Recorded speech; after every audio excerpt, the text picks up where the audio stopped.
Salut, salut les amis, bienvenue sur notre page. Aujourd'hui, nous allons faire du macabo malassé aux champignons. Pour réaliser notre recette, nous avons eu besoin, n'est-ce pas, bien sûr, du macabo épluché, découpé, du bunga, des têtes de bunga et un peu de poisson fumé. Et nous avons, n'est-ce pas, également besoin des écrevisses que nous allons écraser. Pas trop écraser. On va juste les concasser comme ça. Il suffit seulement de se rassurer que tous les arrêts sont écrasés. Des oignons et de l'ail. Notre huile de palme. Faire revenir nos oignons. Ajouter les têtes de bunga et un peu de petit bunga. On va les faire revenir ensemble. Oignons et ail et tête de bunga. Sans compter les petits bunga que nous avons mis à l'intérieur. À ça, on va ajouter notre macabo découpé en petits morceaux. On va bien griller notre macabo. Comme ça. On va ajouter un peu d'huile de palme à l'intérieur, de l'huile brute, tout rouge, il est tout coloré. C'est l'huile de palme qui le fait colorer comme ça. C'est ça qui donne le goût de ça. Là, nous avons nos écrevisses et bunga écrasés. Nous allons ajouter là-dedans. Et nous allons mettre par-dessus les champignons. Après avoir mélangé ceci, nous allons ajouter les champignons dans notre préparation. On va mettre beaucoup de champignons à l'intérieur. C'est ça la viande de ça. Beaucoup de champignons comme ça. Et on va mélanger le tout.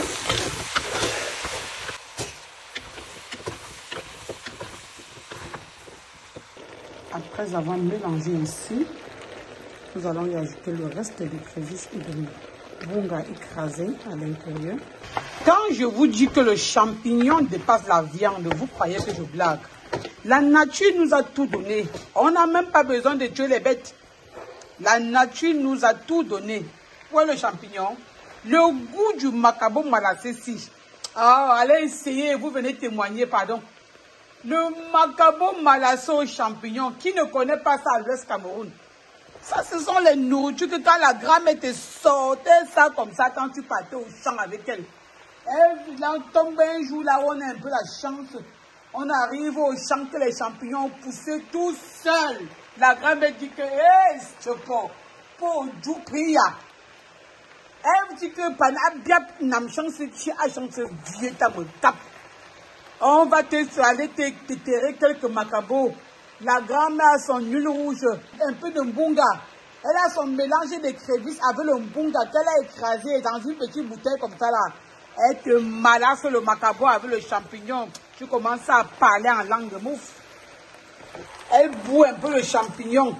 Souvent elle bout, même souvent elle ne bout pas. Elle te gratine d'abord bien le macabo comme ça là. Avec l'huile de palme brute. Hein? Avec les champignons qu'elle a bouilli ou bien qu'elle a d'abord cueilli ça. Ça dépend de ses humeurs. Elle met le cube traditionnel dedans. J'ai la recette de ça sur Cuisine Tap sur YouTube. Après, elle te met les mbunga, les têtes de mbunga qu'elle a écrasées. Écraser ça avec le majanga. Et un peu de sel, elle fait le cube de ça avec. Quand tu manges le tandoor de ma grand-mère, tu commences à parler en langue. Elle te fait parler en langue. Quand tu passes même ses mains à côté, l'odeur de ça tape dans ton nez comme ça. Là, bam! À l'intérieur, je vais ajouter 2 piments rouges. Comme les enfants des voisines là vont commencer à venir encore guetter chez moi. Comme les gens qui viennent chez ma grand-mère là, j'ai même le piment rouge dedans propre. Je laisse maintenant que ça cuit bien. Je pense que l'eau est petite, je vais encore ajouter l'eau. Ça va cuire, ça va remonter. J'ai ajouté aussi 2 poissons à l'intérieur, 2 anciens poissons que j'avais frisés laissés là. Il met dedans là, celui qui veut faire que oh, il n'y a pas la viande là, tu donnes un poisson, il se calme. Les enfants, s'ils ne savent pas que le champignon c'est la viande, ils vont commencer à faire plein de l'ancienne maison. Mais bien l'eau comme ça, là, il ne faut pas que quand le macabo, après cuit là, c'est sec. Dès que l'eau va tarir, je vais diminuer le feu. Pas le feu, pas faire tout. Je mets ça feu moyen. Ça doit cuire sérieusement, gentiment et rigoureusement. La douceur et la fermeté de ça, laisse tomber.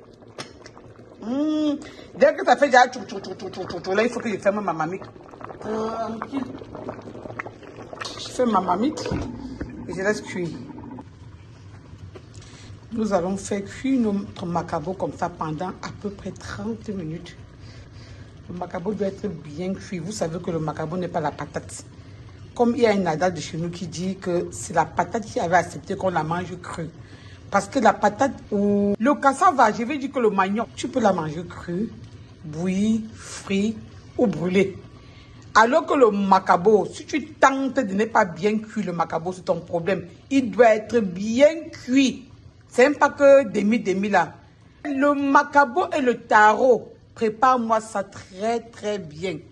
Juste hinweis pour que chacun sache qu'avec le macabo, on ne joue pas parce que ça gratte si tu n'as pas bien préparé. Donc il faut le cuire pendant 30 minutes minimum. Voilà. C'est pour ça que tout à l'heure, j'ai versé beaucoup d'eau là-dedans. C'est sûr que les gens ont demandé, peut-être elle veut faire le bouillon de macabo. Non, je fais le macabo malassé. Et pour ça, ça doit être bien cuit. Très important. Le macabo, tout comme la patate, tout comme les pommes de terre, sont très farineuses. Ça veut dire, ça dégage une solution colloïdale, surtout à la présence de l'eau chaude. Donc, quand on prépare le macabo malassé comme ça, il faut toujours tourner le bas pour que ça ne se crame pas. Vous voyez, non? Il faut toujours bien tourner. Mais l'avantage aussi, c'est que quand tu tournes comme ça, ça fait que la sauce après est bien lourde. Tu vois, non, ça ne fait pas le chichir, ça ne fait pas l'eau. Vous voyez? Parce qu'après, à la fin, quand ça va être cuit, toute l'eau là va encore entrer dans le macabo. Et si tu n'avais pas mis assez d'eau, ça va être trop sec. Et quand le macabo est trop sec, ça cale à la gorge et ça ne descend pas. Le goût du macabo malassé, si. Vous avez bien vu, non? Il n'y a que l'ail et l'oignon dedans comme condiment. Et il y a le cube traditionnel comme chef dedans comme condiment. Mon bunga et mes écrevisses, le sel. Pas plus. Macabo et l'huile de palme. Ne partez pas mettre beaucoup de choses dedans. J'ai dit que oignon et ail. Voilà les deux condiments que j'ai mis dedans. Le mbunga et les écrevisses, l'huile de palme, le macabo et le champignon. C'est tout. Voilà le secret du macabo malassé aux champignons. J'ai bien dit, allez essayer et vous venez témoigner. Et pour ceux qui mangent pimenté, j'ai ajouté le piment. Et le piment là, il est facultatif. C'est bien condensé.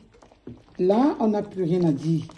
Le macabo est cuit et c'est tellement obstaclé par les champignons, le goût de ça. Likez, commentez et surtout partagez. Si vous êtes nouveau sur la chaîne, appuyez sur la cloche de notification pour ne pas rater les prochaines vidéos et abonnez-vous parce que chez Maman Comme Chef, rien à dire, on ne passe pas et on regrette. Quand on s'arrête, on rentre au moins avec quelque chose. Restons connectés pour les prochaines vidéos. Bye bye.